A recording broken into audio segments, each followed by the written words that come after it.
ساری جی وہ کٹ گیا تھا وہ تو یہ سلسلہ ہم آ گئے جی ٹھیک ہے جی. اس سے عام طور پر ٹھیک ہے یہی چیزیں انسان کے اندر بھی ہیں. ٹھیک ہے حیوانات کا کنٹرول قدرت نے ہاتھ میں رکھا ہوا ہے. پیٹ بھر کے کھا لیجیے بیٹھ جاتا ہے. ٹھیک ہے. اب افزائش نسل کے وقت بیل پاگل ہو جاتے ہیں. جب افزائش نسل کا تقاضا پورا ہو جائے تو سارا سال وہی گائے اور وہی بیل پھر ایک دوسرے پر حرام. دیکھ رہے ہیں یہی تمام تقاضے انسان کے اندر بھی موجود ہے مگر اسے آزاد پیدا کر کے صاحب اختیار و ارادہ بنایا گیا. وہاں یہ چیز مجبوراً حیوانات کے اوپر فطرت کرا رہی ہے. انسانی بچے کو دیکھیے مرچ پہ ہاتھ ڈال رہا ہے, آگ میں بھی ہاتھ ڈالتا ہے, پانی میں ڈبکیاں کھا رہا ہے, ہاں بجلی کے بٹن پکڑ رہا ہے. ٹھیک ہے جی ماں کو پریشان کیا ہوا ہے, مصیبت پڑی ہوئی. یہ ہے اس کا اختیار و ارادہ.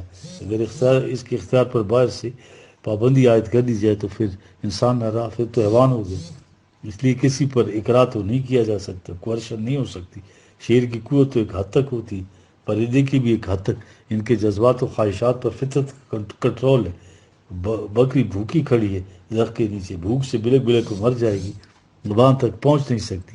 انسان کا بچہ جو ہے لٹ لے کر اڑنے والی پتنگ پکڑ لیتا ہے, درخت کے سب سے اوپر کا پھل یوں مارا اور وہ نیچے آ گئے.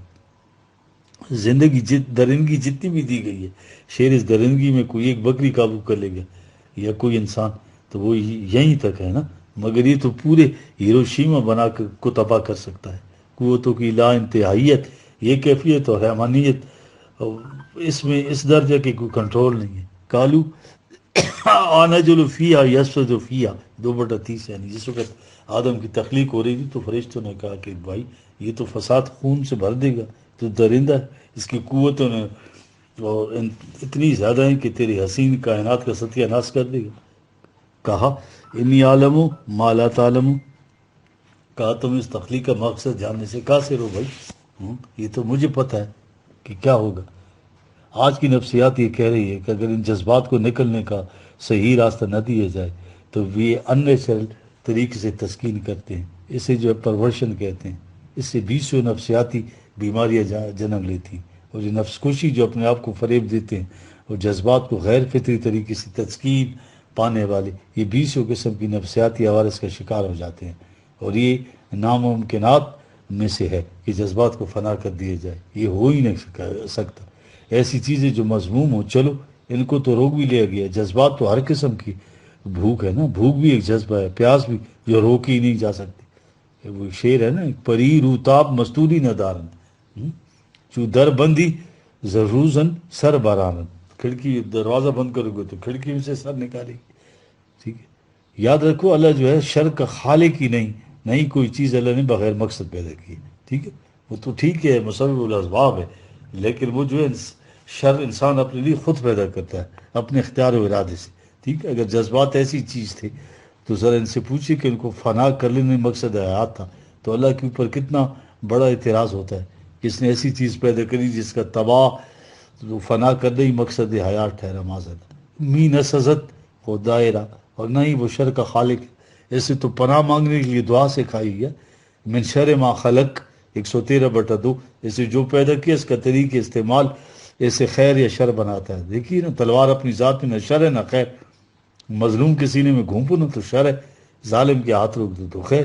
وہ تو خیر ہی خیر ہے. اللہ بیدکل خیر, وہ تو شر کا خالق نہیں ہے. تو جو بات اس کی تخلیق میں کیسے شر ہو سکتے ہیں, جرائم کیسے جنم لیتے ہیں, اتنی طاقتیں اور کنٹرول کوئی نہ ہو. ماہرین نفسیات نے حیوان کے لیے انسٹنکٹ جبلت اور انسان کے لیے جذبات کا لفظ وضع کیا.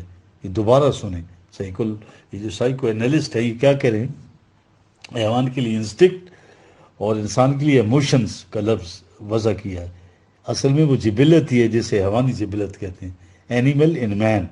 ٹھیک ہے. اس کے تقاضے وہی ہیں جن کو جبلت کہا جاتا ہے. ان تقاضوں کو بے محابہ پورا کرنے سے جرائم جنم لیتے ہیں.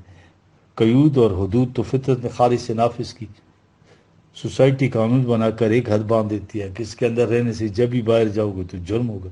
کیا محض اس اعلان سے جس کی قوت اس قدر زیادہ ہوں آپ ان کو روک سکتے ہیں؟ قانون کی پابندی تو کمزور گردے والے شریف لوگ کرتے ہیں ہماری طرح.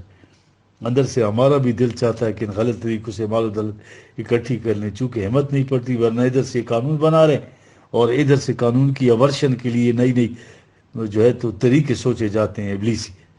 ٹھیک ہے، حیوان قانون کے تصور سے آگاہی نہیں ہوتا، قانون کا اعلان حیوان تو نہیں کر سکتا۔ حیوان کو بھی جب بھوک لگی ہو تو اسے کسی دوسرے کے کھیت سے کھانے سے روک کر دکھائیں تو پھر تماشا ہوگا، وہ تو لٹ سے نہیں رک سکتا تو قانون سے کیسے رک جائے گا؟ تو اب اس کا کیا حل ہے؟ جب تک زندگی ہے جذبات تو نہیں ختم ہو سکتے، فطرت کی طرف سے کنٹرول نہیں ہے، اگر ہوتا تو پھر انسان ہی نہ ہوتا۔ آپ جذبات کا ترجمہ جبلتی رکھی، انسٹکٹ، ان حیوانی تقاضوں کا پورا ہونا ضروری ہے، تو کیسے پورے ہوں گے؟ قرآن، یہاں پہ قرآن کی عظمت کا اندازہ ہو جاتا ہے جی۔ قرآن جو ہے انسان کی اس بے محابت زندگی کو کنٹرول کرنے کا طریقہ عطا کرتا ہے جی۔ یہ ہے وہ مقام جہاں فرمایا فعالم انما یتبعون آواہم، ہاں 28/50، اگر اس کے باوجود وہ اس انداز کی زندگی نہیں بسر کرنا چاہتے تو سمجھ لو کہ محض اپنے حیوانی جذبات یا جبلتوں کے تحت کہہ رہے ہیں۔ دیکھیں یہاں عوام کا کیا مطلب؟ جبلت ہے، حیوانی جذبات ترجمہ ہوا، اس میں بے محابہ زندگی بسر کرنے کی بڑی گنجائش اور اجازت ہے۔ وہ من ادلو، یہی آیت، اس سے زیادہ راہ گم کردہ کون ہو سکتا ہے؟ وہ من ادلو، یہ سپرلیٹو فارم ہے ادلو، اس کی وہ ورب ہے۔ حیوانات تو راہ گم کردہ ہوتے ہیں، ہوتے ہی نہیں ہیں، یہ کون ہے جو جذبات کو فنا کرنے کی تلقین کرنے؟ تو یہ بھی گمراہ ہے۔ ممان اتبع ہوا، جو صرف اپنے جذبات کی پیروی کرتے ہیں، بغیر ہدم من اللہ، اللہ کی دی ہوئی رہنمائی چھوڑ کر جو بھی ان جذبات کی پیروی کرتا ہے وہ راہ گم کرتا ہے۔ دیکھ رہے ہیں ہدم من اللہ جو ہے یہ ضروری ہے، یعنی جذبات کو وہی کتابیں کرنا۔ دیکھ رہے ہیں جب کیوں ہو؟ کیونکہ یہ حد بندی ہے تو انسانوں کی بنائی ہوئی ہوں گی، جس کے پاس یہ عقل و فکر ہے، جس کی کیفیت یہ ہے کہ اگر عقل کی حد جو ہے وہ خداوندی کتابیں نہ رکھی جائے تو جتنے بڑے بڑے جرائم عقل کتابیں ہوتے ہیں یہ سارے عقل کے زور پر ہوتے ہیں۔ یہ بیٹل آف وٹس ہے، جرائم پیشہ ہونے کے لیے تو بہت بڑے دماغ کی ضرورت ہوتی ہے، جتنا بڑا دماغ اتنا بڑا کرائم۔ تو اجتماعی طور پر اپنی عقل فریب کار سے دوسری قوموں کو مات دیتے ہیں۔ عقل کا کام تو یہ ہے کہ وہ جو بھی حیوانی جذبہ اٹھے اس کی تسکین کے لیے ریسورسز مہیا کرتی ہے۔ یہ ہے عقل بے باک جس کو قرآن کا اقبال کہتا ہے، ٹھیک ہے جی۔ اب عقل بے باک کو قندیل آسمانی کی اتیاج ہر آن محسوس ہوگی۔ یہ تو عقل انسانی کے بس کی بات ہی نہیں ہے کہ اس قسم کی حدود مقرر کرے، یہ کام تو صرف ہدم من اللہ کی بات ہے۔ یہاں آ کر ایک ایسے نظام کی ضرورت ہے جو اس عقل کی تخلیق کردہ نہ ہو بلکہ جس سے فطرت پر کنٹرول رکھا ہے اور اس ہستی کی طرف سے اس قسم کی چیز انسان کو ملے۔ قرآن نے اسے وہی کہا ہے۔ ہوا کا قرآنی مفہوم کیا ہے جی؟ ہوا ہر وہ شے جو پستی کی طرف جائے۔ قرآن انسان کو حیوان سے بلند کر کے لایا۔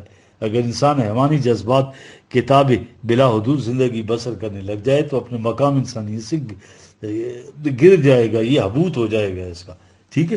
آسن تقویم کے مدارج جو ہے برقرار رکھنے کا طریقہ کیا ہے جو قرآن بتا رہا ہے، ٹھیک ہے۔ جو آیت ہے نا 95/4، لقد خلقنا الانسان فی احسن تقویم، اس کو حیوانات سے لا کر انسانی پیکر میں حسین ترین امتزاج میں اسے تقویت دی۔ ثم رددناہ اسفل سافلین، وہی آیت اب 5ویں آیت، جب ان تقاضوں کو حیوان کی طرح پورے کرتا ہے تو پسترین درجہ، یعنی وہی ہوا والی بات ہوگی۔ زندگی کے تقاضوں کو اگر دم من اللہ کے قوانین کے تحت کرے تو بری بات نہیں ہے، پھر آسن تقویم والے مقام پر ہوگا۔ ایک اور مقام پر ہم مسلمان قوم کی مثال قرآن دے رہا ہے، وَاتْلُ عَلَيْهِمْ نَبَأَ الَّذِي آتَيْنَاهُ آیَاتِنَا، یہ 7:175 ہماری مثال ہے۔ وَاتْلُ عَلَيْهِمْ نَبَأَ الَّذِي آتَيْنَاهُ آیَاتِنَا، ایسے شخص کو اس قسم کی ہدایت دی تھی، فَانْسَلَخَ مِنْهَا، ٹھیک ہے، اس میں سے یوں نکل گیا گویا سانپ اپنی کینچلی چھوڑ کر بیچ میں سے نکل جاتا ہے، انسلخا اس کو کہتے ہیں، اور نشان تک باقی نہیں نہ رہے۔ پھر بعد میں کیا ہوا؟ فَاتَّبَعُوا شیطان، وہ جذبات کے پیچھے جس نے فالو کیا جذبات، تو شیطان تو پیچھے کھڑا ہے فوراً، جذبات جو ہے وہ انسان کے اپنے جذبات ہوتے ہیں نا، شیطان فَكَانَ مِنَ الْغَابِينَ، راستہ بھول کر وہ جو ہے تو پھر وہ غلط راستے پر ہو گیا۔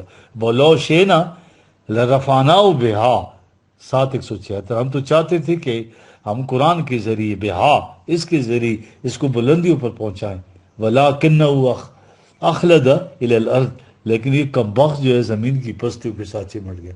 کیسے؟ وَتَبَعَ هَوَاهُ، یہ جذبات کے ذریعے پستیوں میں گر گیا۔ یاد رکھیے یہ دنیا کے سارے مفکر مل کر بھی دنیا کے جرائم ختم نہیں کر سکتے۔ معراج انسانیت تک پہنچانے والی اقدار کو وضع کرنا جو انسانی عقل سے ماورا ہے۔ اور اہم بات تو یہ ہے کہ ان ہدایات کو علم و بصیرت کی روح سے پرکھ کر ان کی صداقت پر ایمان لائیں، اور دوسری شرط یہ کہ اپنے اختیار کو جو ہے دل کی گہرائیوں سے اس چیز اور پابندیوں کے تابع لائیں۔ یہ گروپ جو ہے ہدم من اللہ کے تحت وتبع ہواؤ کرے گا، ٹھیک ہے، یعنی اپنے جذبات کو، خیالات کو، اپنے جذبات کو جو ہے وہی کے تابع کرے۔ اچھے نظام کی مثال سرسبز و شاداب کھیتی کے مانند ہے۔ فاما من تاب و آمنا و عملا صالحا فاسا ان یکون من المفلحین، 28/87۔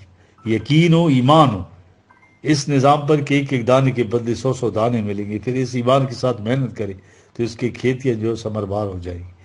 کہا یہ کیوں ضروری ہے کہ بیج اچھا ہو، زمین قانون زراعت کے مطابق تیار ہو اور پانی دیا جائے، پھر پیداوار ہوگی۔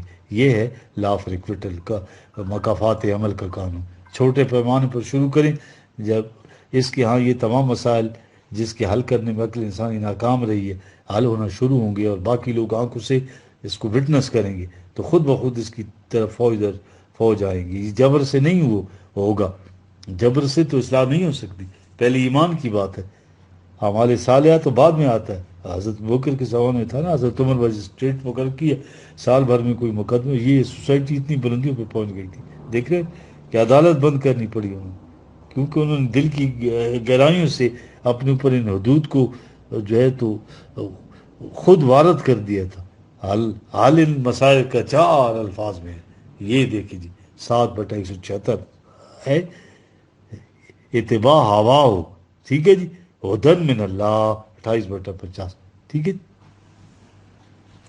یہاں تو حالت یہ ہے جی، یہ دین تو اس قسم کے غلام اسی چھڑانے آیا تھا۔ اقبال کی یہ کچھ چیزیں ہیں وہ تو بیان کی بغیر چارہ نہیں ہے مجھے جی، کیونکہ آپ کو بھی اس میں شریک کر لیتا ہوں جی۔ ہاں، زدوزخ وائز کافر گرے گفت، حدیث خوش ترزوی کافر گفت۔